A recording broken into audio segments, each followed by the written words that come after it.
entre la cultura de confianza y la gobernanza, es decir, donde hay comunidades que están aglutinadas, se organizan, se cuidan, tienen reglas de uso, tienen, digamos, una confianza construida, hay un vínculo directo con sus recursos conservados.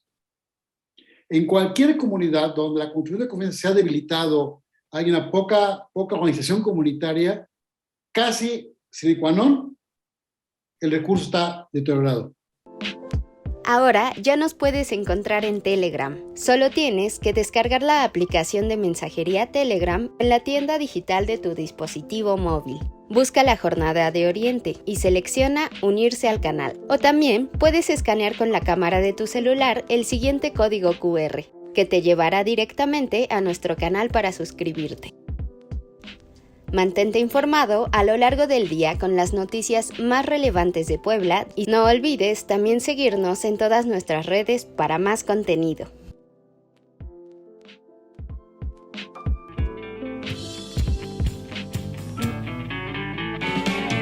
Muere el capital occidentalizado, muere el autoritarismo del Estado, perdón, me vi muy panfletario, es decir... ¿Qué tal? Buenas noches. Hoy, jueves 30 de junio del 2022, presentamos la emisión número 82 de Diálogos y Debates, un espacio creado para dialogar sobre temas de la actualidad regional, nacional e internacional y debatir sobre temas diversos que merecen ser puestos en tensión.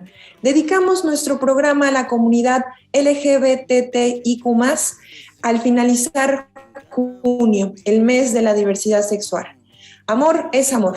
El mes del orgullo existe gracias a una mujer llamada Marsha Johnson, mujer trans, bisexual, negra, con VIH, trabajadora sexual, quien lanzó un ladrillo a la policía que reprimía y así comenzó una revuelta contra el Estado. Que no se nos olvide. En la sección Memoria Histórica de Nuestra América recordamos la victoria popular en las elecciones del 2018 en México. En la segunda sección pasamos revista a las noticias que trascienden la coyuntura. En la sección de Diálogos y Debates dialogaremos en torno a los pendientes de la 4T en México a 4 años de la elección. Y en nuestra sección ¿Qué ver, qué escuchar, qué leer, a dónde ir?, Mari Carmen Farfán de Gante nos invita a leer su libro El estigma de la flor. Y cerramos nuestro programa con la sección de Dialogando con el arte y la cultura. Víctor entrevista a Pedro Álvarez y Casa en torno a su obra Naturaleza colectiva, gobernanza social de los territorios rurales. Sin más, quédese con nosotros en los próximos 50 minutos y les invito a recordar la memoria histórica. El domingo 1 de julio del 2018 es una fecha que aparecerá en los libros de historia. Más allá de las preferencias electorales, filias, fobias y parafilias de cada quien, se trata de una fecha en la que el pueblo de México accedió a las urnas de manera masiva para expresar su voto. En aquel momento parecía que la movilización era más un voto de castigo al proyecto neoliberal encabezado por el PRI, el PAN y el PRD, que como un voto de confianza a lo que hoy llamamos 4T. Con el paso del tiempo pareciera que se refuerza la confianza en el proyecto de la Cuarta Transformación. Y esto se nota a partir de las encuestas que colaboran al presidente como uno de los mandatarios mejores calificados en el mundo. El segundo mejor calificado, para ser exacta, con el 65% de aceptación, según Morning Consult. Solo el primer ministro de India tiene mejores niveles de aceptación entre la población. Y desde aquel 1 de julio del 18 a la fecha, podemos notar que el dinamismo y la polarización de la vida pública del país ha sido en aumento. Y aunque buena parte de la opinión pública sigue a merced de monopolios informativos, pues es importante resaltar que se muestran avances en la politización del pueblo en términos generales. Mucho hay que hacer desde el punto de vista de la maduración y fundamentación del debate político en México, pero no cabe duda que el 1 de julio se celebra, independientemente de la preferencia electoral, una fiesta democrática. Y bueno, sin más, pasamos a la segunda sección donde los panelistas nos presentan una noticia que de acuerdo pues a su percepción y análisis trasciende en la coyuntura. Y le pido por favor a nuestro compañero Marcos que nos invite a recordar cuál es la nota de la semana. Gracias, Lluvia, gracias. Buenas noches a todas y todos los que nos ven y nos escuchan. Pues hay una noticia que viene pasando las semanas pasadas, pero en esta semana se dio algo muy particular y peculiar. Resulta ser que el presidente del Partido Revolucionario Institucional, Alejandro Moreno, ya ha hecho varias declaraciones con un lenguaje bastante bajo y ha hecho manifestaciones de que él indudablemente no quiere dejar la presidencia de ese partido. Recordemos que recién las elecciones del pasado 5 de junio se llevó a cabo un proceso electoral en el cual el PRI salió bastante raspado en este sentido, y por ello varios dirigentes, exdirigentes del propio Partido Revolucionario le han pedido en una reunión pues de que tome en consideración la situación de su renuncia al PRI. Él obviamente les dio un portazo, no quiere, y se quiere seguir manteniendo en esta situación. Bueno, pero hay una cosa que en este sentido tiene mucho que ver con un proceso que viene a desarrollarse el próximo año, un proceso electoral en uno de los estados más importantes de México, como es el Estado de México. Este es el segundo estado más grande de la República Mexicana y ahí se va a celebrar un proceso electoral. Se tienen noticias al respecto de que varios, como dicen, machuchones políticos del propio PRI se han estado reuniendo en varios lugares, uno de ellos obviamente en la zona histórica para el PRI, que es la zona de Atlacomulco. Pero desafortunadamente sabemos perfectamente que una vez que el PRI adoptó una actitud y una postura de rechazar la reforma eléctrica en el Congreso de la Unión, esto ha provocado obviamente un descontento por parte de la ciudadanía y lo más seguro, eso es lo que se está empezando a perfilar, lo más seguro es que esa ciudadanía les cobre la factura en esta entidad que ha sido para el PRI uno de los bastiones más importantes en el desarrollo de su política. Y con este personaje, además, que no busca la manera de cómo restablecer la situación de la dirección en el propio partido, pues lo más seguro es que el próximo año también el PRI, así como paso a paso, poco a poco, pasito a pasito, viene perdiendo influencia y por lo tanto presencia política. Yo creo que el mismo Alejandro Moreno, que se dice Alito, ¿sí?, ha estado ya cavando ya la tumba de ese partido político. Esa es la noticia. Gracias, gracias, Lluvia. Gracias, Marco. Parece el fin del PRI. Y bueno, ya Mario Delgado también anunció que se van a comenzar los trabajos intensos respecto al convencimiento de la gente, a ir a tocar puertas para poder ir a convencer. Es un trabajo durísimo y bueno, ya veremos el próximo año qué nos depara a la Ciudad de México. Es cierto, Lluvia, pero también había que tomar en consideración algo que está pasando en el Estado de México. Ya parece que Morena asoma la cabeza una candidata y demoscópicamente tiene preferencias en la ciudadanía de ese estado. Eso es muy importante también. Gracias. Así es, Marco. Muchas gracias. Cori, ¿qué nos tienes? Hola a todos, buenas noches. Bueno, pues la noticia más triste de la semana fue lo que pasó con los 53 inmigrantes muertos en esa cabina de tráiler en Texas. Ha sido verdaderamente una cosa espantosa el que trafiquen a las personas y que además les cobren, ¿no? Para correr un riesgo tan grande. Creo que aparte de la noticia de lo que, pues de la gente que falleció, sin duda con mucha pena, es el actuar del gobernador de Texas, que ha decidido emprender una guerra en contra de cualquier inmigrante en el país. Hace unos momentos él manifestó que va a sacar dinero de su propio presupuesto para seguir construyendo la barda que no terminó Trump. Él, como republicano, es altamente racista y su tarea ahora va a ser poner varios puntos de chequeo en las entradas del estado para detener la migración. Lo malo de eso es que se van a violar ciertos derechos humanos debido a que pues va a hacer paradas a cualquiera que parezca mexicano, cualquiera que parezca latinoamericano. Esa es una situación que está enfrentada con la intención de Andrés Manuel de ir a hablar con Biden para poder lograr un proyecto, una política pública de inmigración distinta.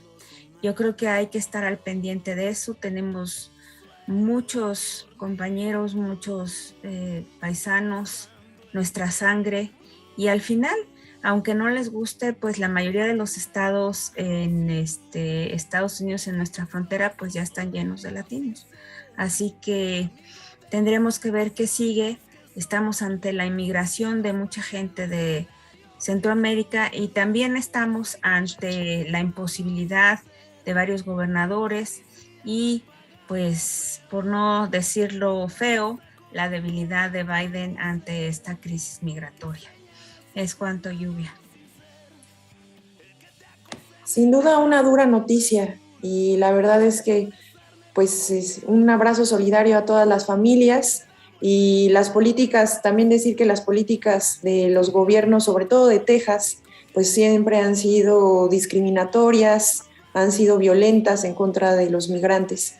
Bueno, pues seguramente habrá mucho que decir en estos días respecto a esta noticia tan dolorosa. Víctor, ¿qué nos tienes? Bueno, pues hay varias cosas que el día de ayer en la mañanera se presentaron, pero son ya recurrentes. Me refiero al seguimiento que personalmente le está dando el presidente al caso de García Luna en Estados Unidos. Hay una presión ahí. Antes podría haber dicho que una presión velada, pero ahora ya es bastante consistente la presión que está haciendo el presidente para con el sistema judicial en Estados Unidos. Y pues de acuerdo a la información que debe de tener él, plantea dos posibilidades. Una es que se declaren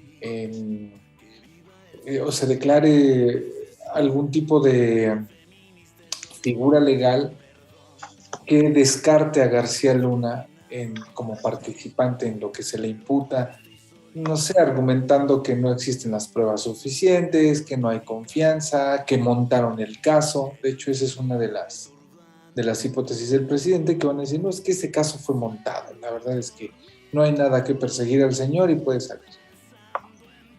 En caso de que esto suceda, tendrían que estar obligados a probar quién y por qué montó ese caso. Entonces, si se quieren deshacer de un problema porque no se quieren meter en broncas, porque finalmente García Luna y Calderón entraban y salían en Estados Unidos como Pedro por su casa. Entonces, está el presidente pidiendo de que si van a desestimar el caso, pues que digan por qué. Pero en caso de que no, que muestren el expediente. Y en caso también de que muestren el expediente y que den las pruebas de por qué se piensa que es un caso montado. Y en caso de que no, también que muestren el expediente para ver a quién se está involucrando directamente. García Luna, en pocas palabras, está pretendiendo o está pidiendo a los Estados Unidos que den la cara, que no les dé miedo decir que había agentes de la DEA principalmente metidos en temas muy escabrosos en la guerra contra el narco, y que además estaban involucrando directamente a Felipe Calderón. Entonces eso sin duda planteará una beta de investigaciones, una beta de manejo político también y mediático en México. Y bueno, Calderón no debe de estar muy tranquilo, que digamos, en estos momentos. Yo creo que esto va a seguir dando para adelante y me parece lo más interesante de esta semana, que creo que va más allá de lo electoral. Muchas gracias, Vic. Y Felipe Calderón ni una palabra ha dicho al respecto, se quedan calladitos. Ahí sí, no ha dicho una sola palabra, a todos nos da mucha intriga, ¿por qué será? Pues no sabemos si es miedo o el delirium tremens por su problemita, lo tiene un poquito callado. Bueno, pues muchas gracias, Vic, por la noticia de esta semana. Y vamos a pasar ahora a nuestra tercera sección, diálogo y debate. Y en esta sección tenemos el tema Los pendientes de la 4T en México a 4 años de la elección. ¿Qué nos dicen nuestros panelistas? Comenzamos contigo, Marco. ¿Qué nos tienes? ¿Qué nos dices? ¿Cuáles son los pendientes de la 4T? Bueno, hay una situación que convendría recordar lo que hace 4 años, a la llegada de Andrés Manuel López Obrador a la presidencia de la República, y decía él que tenía un conjunto de metas a lograr en su gobierno, y fijó 100, un número de 100 metas en ese sentido. Últimamente, es decir, es muy complicado que en un debate aquí, digamos, estas se han cumplido, pero de las que sí podemos decir que no se han cumplido y que el mismo presidente plantea en ese sentido, son 2 metas que no ha cumplido. Una es un caso bastante complicado, que es la situación de los chicos de Ayotzinapa. Esto no, por más y esfuerzos que se ven por parte de él, por parte de la Secretaría de Gobernación, a través de Alejandro Encinas, de la creación de la Comisión de la Verdad sobre este tipo de situaciones, no se ha podido todavía esclarecer qué fue, o más, no tanto qué fue, sino quiénes fueron los culpables, tanto de orden ejecutivo como intelectual, de esta situación de desaparición de los 43 muchachos de la Escuela Normal de Ayotzinapa. Esto es un aspecto. Últimamente, bueno, se abren los archivos del Ejército, y ahí obviamente los padres que han desarrollado toda una lucha para hacer esclarecer la situación de la desaparición de sus hijos, pues obviamente en la apertura de los archivos del Ejército, lo más seguro es que también ahí van a encontrar, ojalá, una ruta para poder resolver esta parte. El otro aspecto de los 2 que faltan es el de la descentralización de las dependencias del gobierno federal. De inicio se planteó, creo que al mes de gobierno, dijo, va a ver necesario descentralizar las funciones del gobierno, y por lo tanto esta descentralización implica, en términos de su funcionalidad, la descentralización de varias dependencias. Se dijo, ya no me acuerdo exactamente, pero dice, educación a tal estado, transporte a tal estado, economía a tal otro estado, de tal manera que se trataba de evitar que en la Ciudad de México se concentraran todas las dependencias, y hacer un esfuerzo en ese sentido de la descentralización.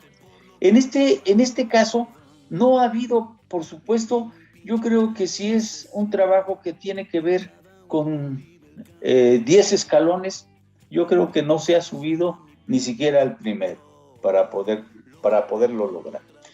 En todo lo demás, ¿qué podemos decir?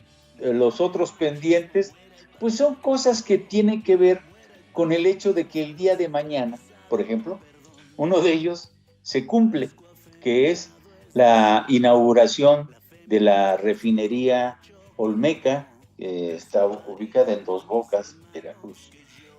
Otros proyectos que tienen que ver, que son los avances en este sentido del Tren Maya, a pesar de que le han puesto amparos al tramo 5, etcétera, etcétera, sigue desarrollándose un trabajo en ese sentido, ahora sí que a contracorriente, contra los pseudoambientalistas de Cancún, que no son otra cosa más que los propios empresarios de todo ese conglomerado capital que hacen en esa zona.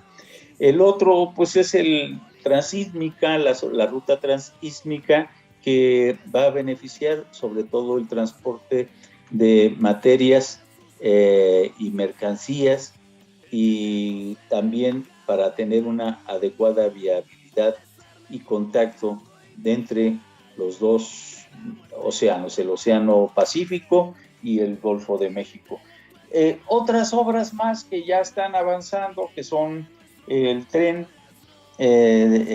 rápido de Toluca, está desarrollándose los trabajos en una presa que tiene un avance aproximadamente del 85%. Son pequeños pendientes que seguramente se van a lograr, pero los dos centrales estos que yo considero, el caso de Ayotzinapa y la descentralización, son algo que difícilmente el gobierno de la 4T va a poder desarrollar. Esto es mi opinión para empezar aquí el debate, el debatón. Bien, Marco. Cori, ¿qué nos dices? Sí, ¿Qué es lo que le hace falta a la 4T? Mucho con lo que dice Marco. Lo de Ayotzinapa es un asunto pendiente que además es muy doloroso y que se ve que la Cuarta Transformación ha puesto mucho recurso y sin embargo, pues no sé, yo creo que es demasiado peligroso o demasiado complicado hablar de realmente qué es lo que pasó. A mi juicio también, a pesar de que los números han bajado, el asunto de las desapariciones forzadas sigue siendo un problema muy doloroso, que ha bajado sí, pero muy poco, y que como lo manifestaron hoy en la mañana, ayer en la mañana, perdón, las fiscalías de los estados siguen siendo pues muy corruptas. Entonces, ese es el otro punto. Le ha costado mucho trabajo al presidente hablar de que la corrupción se barre de abajo para arriba y sin embargo tener a tanta gente con lazos tan cuestionables dentro de su administración. Y ahorita hicieron unos dos movimientos de verdad de gente que pues no se puede hablar de ellos en público y eso es muy grave. La corrupción, a mi punto de vista, se tiene que eliminar completamente para que el presidente pueda decir que cambió el país, y para eso pues tendría que cambiar a mucha gente en el gobierno. Y por último, creo que le ha tocado mala suerte en el asunto de la inflación, de los actores externos de la economía, pero sin embargo no ha llegado a los grados que él prometió, a los porcentajes de crecimiento anual que iba a tener la economía mexicana. Fue por la pandemia, fue por la devaluación, fue por el dólar o fue por la guerra de Ucrania. Como sea, no estamos diciendo que esté haciendo mal las cosas, sin embargo, pues él prometió que íbamos a crecer y creo que pues la sensación a nivel nacional es que la economía está en un proceso de recesión muy fuerte. Creo que ahí es donde más nos ha faltado en el gobierno, en la parte de la Cuarta Transformación, y ojalá que ahora que va a ir a hablar con Biden de esto, de un programa nuevo para detener la inflación, se sienta en la economía de las personas. Creo que eso es mi granito aquí. Muchas gracias, Lluvia. Gracias, Cori. Vic, ¿qué nos dices?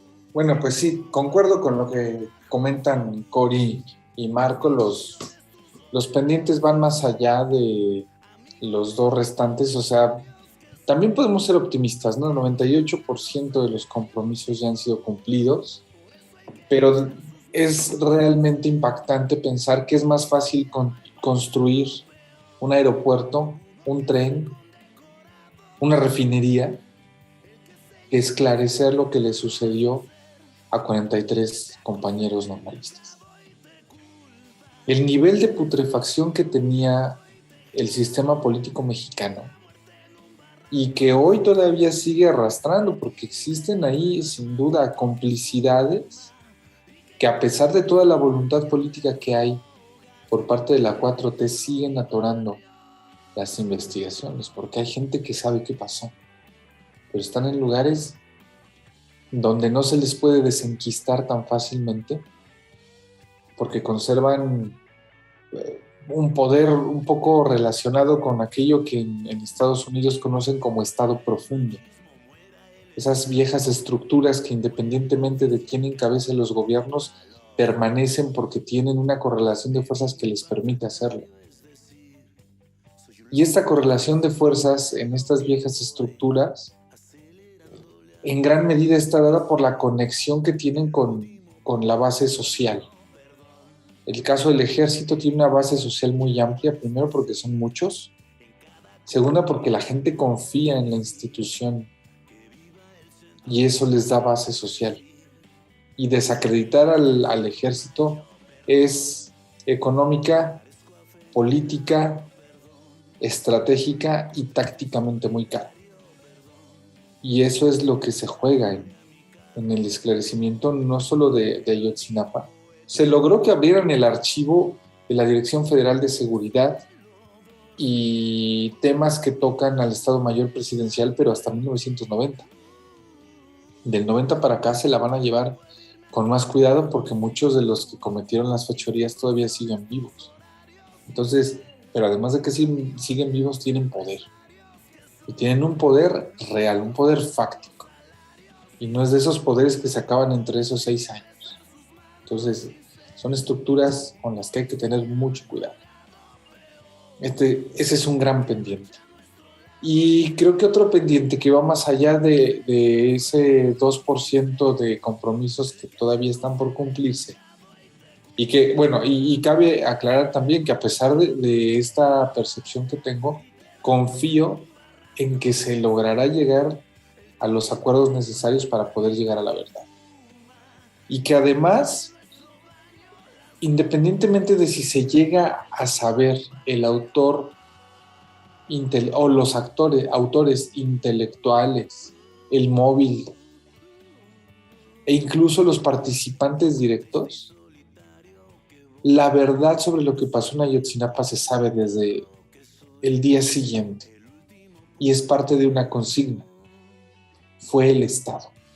El Estado que gobernaba nuestro país y su estructura capitalista en su fase neoliberal fueron los que ocasionaron la tragedia de los 43. De eso no hay más. Y hay una obra publicada de parte de la compañera Ana Lluvia donde hace una tipología de la violencia y donde desarrolla el por qué se puede justificar que fue el Estado, que a quienes nos están escuchando y viendo les recomiendo que la lean. Y la verdad es que ese pendiente es muy complicado. Y el otro, una asignatura pendiente, me parece que es la conexión con la juventud. Va más allá de este 2% restante, pero es muy importante porque gran parte de la materia prima que pueden llegar a tener los conservadores está en la juventud, porque a pesar de que los jóvenes están discutiendo cosas que nosotros no discutíamos, me refiero, por ejemplo, a diversidad sexual, aborto, etcétera, el nivel de politización de estas discusiones va muy lento. No quiere decir que no lo haya, sí lo hay, yo lo he visto con los estudiantes, pero considero que va lento. Entonces, esta conexión con los con el público joven, con los jóvenes. Me parece que es un pendiente que si no se logra, no va a cobrar factura o no será fácil que cobre factura en el 2024, pero si se deja correr la bola de nieve, va a cobrar factura en el 30. Entonces yo creo que eso hay que ponerle atención. Todavía hay algunos años para poderlo trabajar, porque hay relevo generacional. De aquí al 30 estamos hablando de 8 años. Y en 8 años se integran los que ahorita están en secundaria y los que ahorita están en preparatoria, y que, pues dadas las hormonas de la edad y todo, a veces se confunde al gobierno con el Estado, o se confunde a quien encabeza un proyecto popular que está en el gobierno, se le llega a confundir con el poder. Entonces esa rebeldía que debería ser en contra del poder establecido, que es una burguesía, la propia burguesía lo está encaminando y lo está enfilando para que miremos al gobierno como la causa de los problemas y no a estos cotos de poder, a estas estructuras de poder que están ahí y que tienen carácter de clase. Entonces creo que esa conexión es muy importante y que es pendiente. Gracias, Vic. Bueno, no sé si alguno de los compañeros tenga algo que decir. Si me lo permiten, a mí me gustaría decir que más allá del 2% que ya bien mencionaba Marco, también es importante mencionar que entendemos que apenas son 4 años de este proceso y que hay muchas cosas que resolver en la vida pública de este país. Sin embargo, a mí me parece que sí falta, digamos, a lo mejor por los tiempos, pero que sí es preciso que nosotros, la población, empujemos a estos procesos y que no los dejemos sueltos, porque justamente pues también la elefanta tiene que recobrar el ánimo, la sociedad me refiero, tiene que recobrar, tiene que tomar el futuro en sus manos, la historia, y pues tiene que hacer algo al respecto. Y me quiero referir, por ejemplo, en términos a políticas ambientales, en términos a una igualdad sustantiva de género, ¿no? Con perspectivas pues sí, feministas. Las compañeras me parece que han puesto sobre la mesa debates importantísimos que creo que son dignos de ser tomados en cuenta y que tienen que estar dentro de las políticas públicas.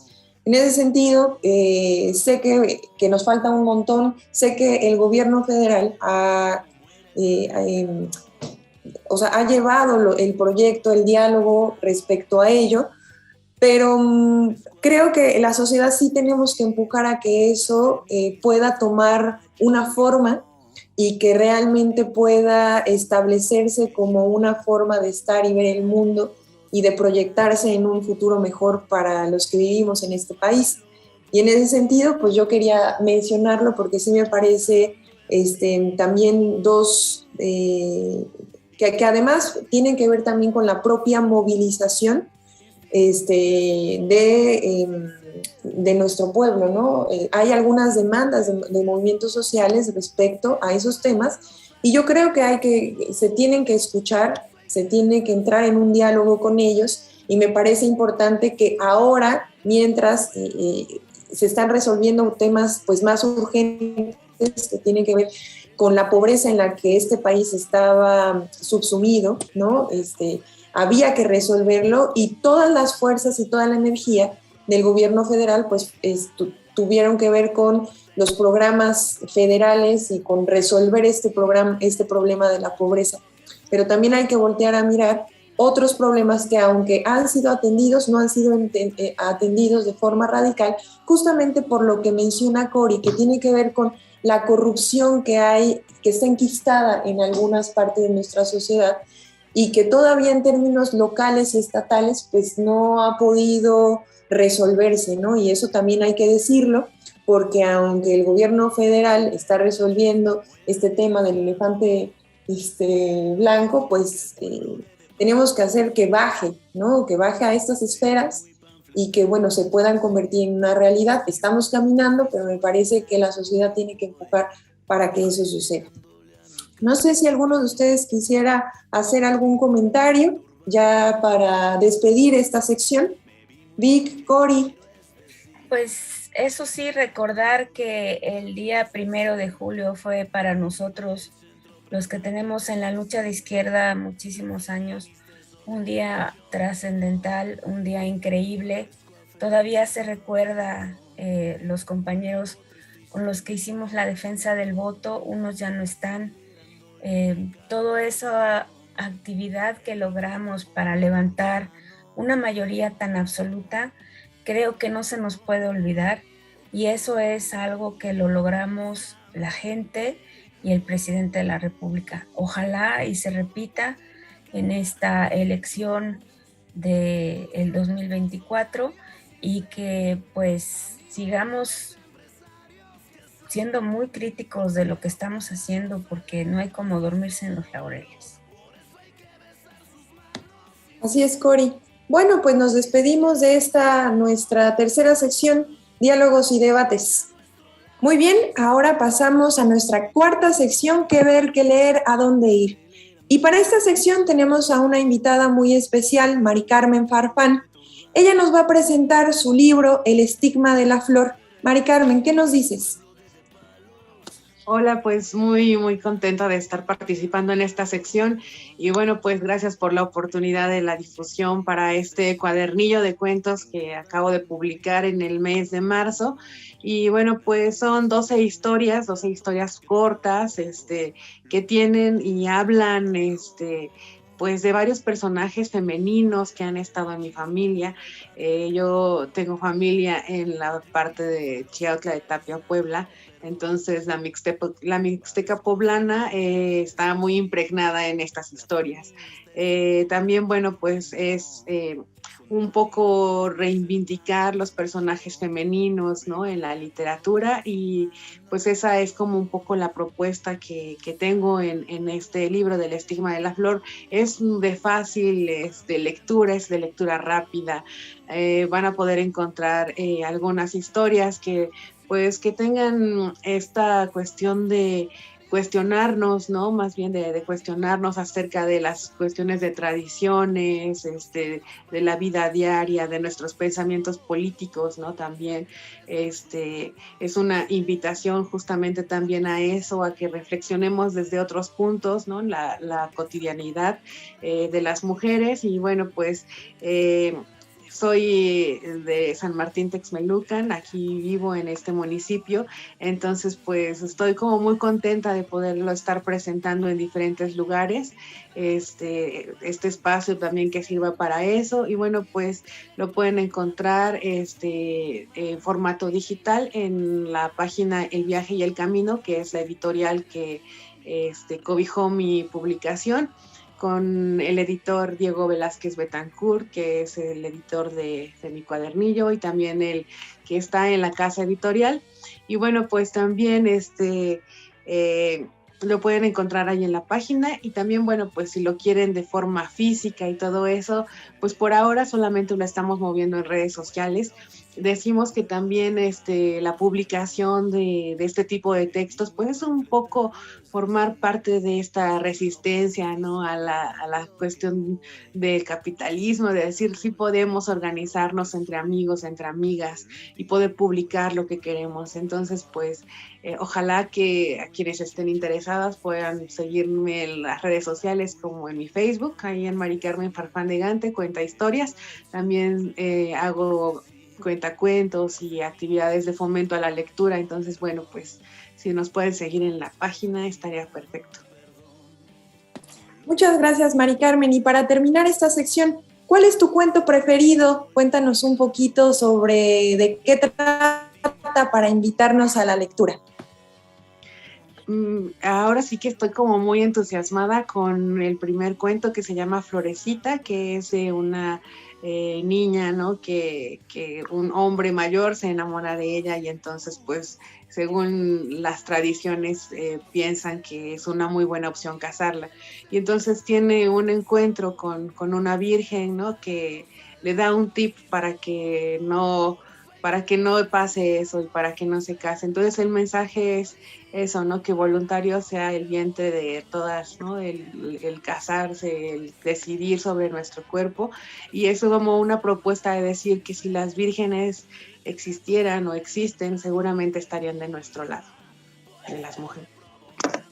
Excelente, Mari Carmen, pues ya tenemos ahí una propuesta de libro. Comprémoslo, accedamos a él, ya nos comentó que en términos digitales podemos accederlo, una excelente opción, y te agradecemos mucho, Mari Carmen, que hayas estado con nosotros. Eres una compañera que tiene este espacio para cuando guste. Gracias. Muchas gracias. Buenas. Hasta luego, muchas gracias. Hasta luego. Muy bien, pasamos a nuestra quinta sección, dialogando con el arte y la cultura, y en esta ocasión tenemos de invitado al doctor Pedro Álvarez y Casa, que presenta su libro Naturaleza Colectiva, Gobernanza Social de los Territorios Naturales. Estamos muy honrados, muy contentos de tenerlo en este espacio para que nos hable acerca de su libro. Antes de empezar, quiero decir que Pedro es experto en política ambiental y gobernanza de los recursos naturales, forma parte del programa de líderes ambientales del Colegio de México, ahí mismo fue coordinador académico. Es doctor en Sociología y Jurisprudencia por la Universidad Pública de Navarra, España. Durante 14 años fue directivo en la Comisión Nacional para el Conocimiento y el Uso de la Biodiversidad, en Conavio. Ha sido consejero de la Comisión Nacional de Áreas Protegidas del Gobierno Federal y presidente del Comité de Áreas Protegidas del Fondo Mexicano para la Conservación de la Naturaleza y el Fondo Monarca, así como del Comité Externo del Centro Geo de CONACYT. Y actualmente es miembro del Consejo Rector del Bosque de Chapultepec de la Ciudad de México. Sin duda, pues la trayectoria académica y el currículum es muy amplio. No queremos, en algún otro momento les contaremos más de él, pero ahora queremos ya pasar a la entrevista directamente, que nos cuente de este libro, y va a estar a cargo el compañero Víctor Hugo, a cargo de esta sección. Hola Pedro, hola a todos y a todas. Pues sí, un gusto saludarte, y para no hacer más larga la espera, cuéntanos en general de qué va tu libro, Naturaleza Colectiva, que ya parece que en el título lleva todo el secreto. Cuéntanos sobre él. Sí, en efecto, creo que el título explica el fondo de lo que yo quiero expresar en nuestra obra, y es la compilación de muchos años de investigación.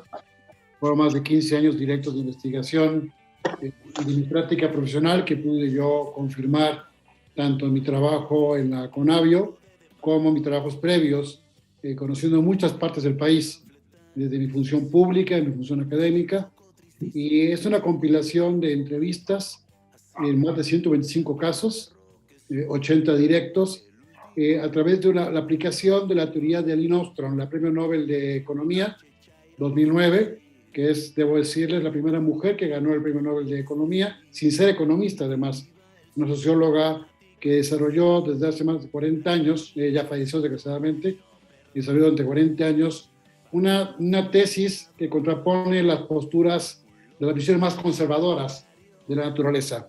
En el 68 hubo un artículo publicado por Harding que le llamó La tragedia de los comunes, que dice que lo que es de todos no es de nadie, por lo tanto tiende a perderse, a perpetuarse su destrucción.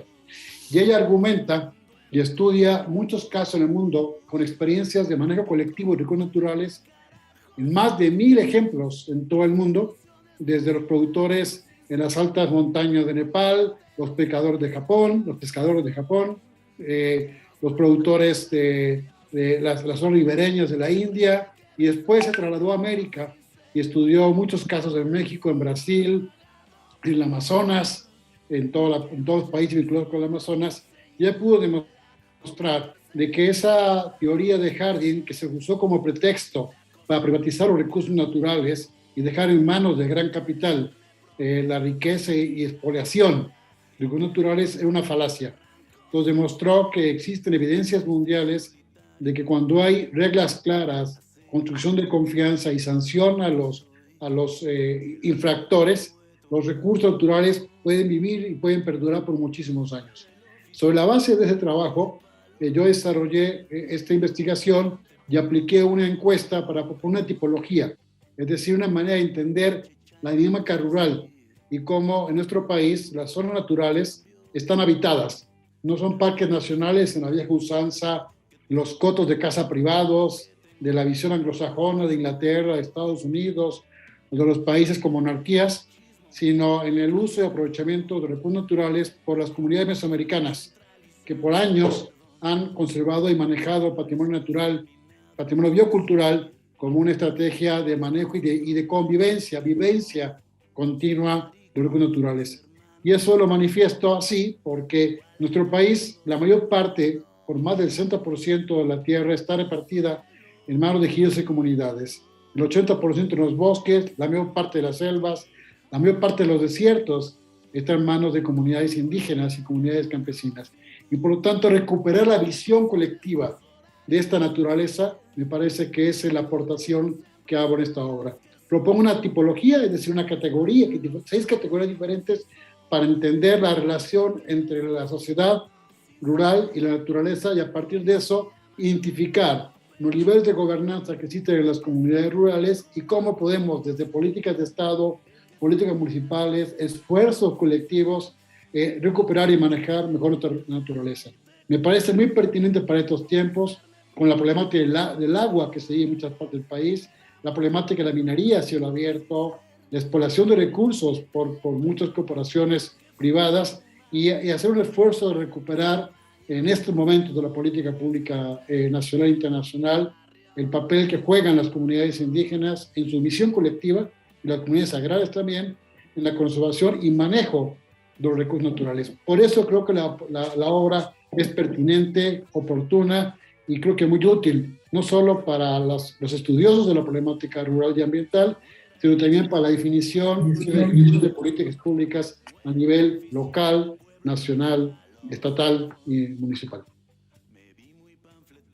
Sí, es sin duda muy útil, pero además de su utilidad, digamos, práctica, no solo para el académico, sino para las personas que están dentro de la política pública, también es un reto intelectual. Alguna vez que estábamos platicando en persona, se me venía a la cabeza una frase que dice que para exorcizar al monstruo hay que hablarle en su idioma, y sin duda este libro tuyo logra eso porque introduce modelos económicos y además hace un uso de la estadística que es muy cuidadoso, es muy meticuloso en el uso de las técnicas, pero además lo utiliza para decirnos todo eso que nos habían dicho antes, basado en sus supuestas mediciones, es falso. Y lo hace de una forma muy elegante. Digo, me he dedicado a echarte flores y todo, pero no quiero que se quede ahí, sino que hay algo que no solo a mí, sino a muchos que hemos leído el libro nos inquieta y me gustaría que lo consideraras de responder, que es el uso de la categoría capital en general. A muchos nos ha conflictuado. Escuchando tu explicación sin duda nos ayudaría mucho para salir de este conflicto. ¿Por qué meter al capital cuando hablamos de naturaleza? Sí, gracias, Víctor. Esperaba la pregunta, por supuesto. La verdad es que yo no tengo un pleito con el tema del concepto de capital. Yo sé muy bien que Alejandro Nadal y algún conjunto de teóricos, digamos, marxistas, cuestionan este concepto porque es un concepto, voy a decir, utilizado por las políticas neoliberales. Y eso lo entiendo muy bien. Es decir, la naturaleza se mide y tiene un costo y por lo tanto tiene un capital y tiene un valor económico, y como si la naturaleza pudiera tener un valor. Y ese es el cuestionamiento. Es decir, ¿cómo le pones un valor a un animal, a una planta, a un ecosistema? Un valor económico, y parece que tú puedes pagar por destruirlo. Es decir, ese es el riesgo del uso de estas categorías de análisis, y entiendo muy bien la preocupación que tú me has externado. Pero también quiero decir que el que más estudió el capital fue Carlos Marx, el que usó justamente el libro que todos hemos leído del Capital, pues trata de explicar desde el marxismo, desde la teoría marxista, lo que implica el uso del capital. A mí me fue útil utilizar este concepto por 3 razones. La primera, porque yo me imagino el capital, cuando tienes algo, tienes un patrimonio, y no me gusta patrimonio, un matrimonio, tienes un recurso natural. Digo, no me gusta porque no me gusta patrimonio como equivalente a la categoría varonil y matrimonio a la femenil, porque no me gusta. También hay que revisar esas categorías. Pero hablando de los recursos naturales, estos recursos naturales tienen un valor. Y lo que se trata es cómo podemos cuidar nuestra naturaleza y aprovechar los excedentes que genera esta naturaleza. Por ejemplo, el bosque que crece, tú puedes aprovechar el bosque, tumbar o cortar los árboles que son necesarios para todas las necesidades humanas, inclusive para mejorar la riqueza del capital humano, la riqueza económica de una comunidad, y el bosque se va a reproducir y va a crecer. Eso me refiero que son los intereses que tú serías de ese capital. Por eso es la primera razón porque me fue útil usar esa categoría. La segunda, porque el valor humano, el valor social, también genera y acumula experiencia.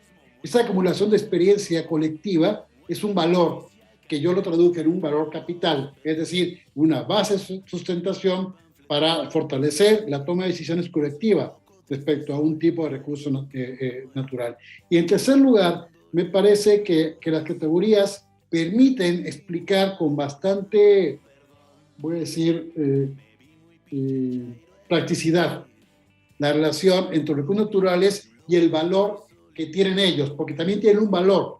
Cuando tú tienes que valorar un recurso natural para conservarlo o aprovecharlo, yo me baso en decir que la biodiversidad que no se utiliza, que no se maneja, no se puede conservar.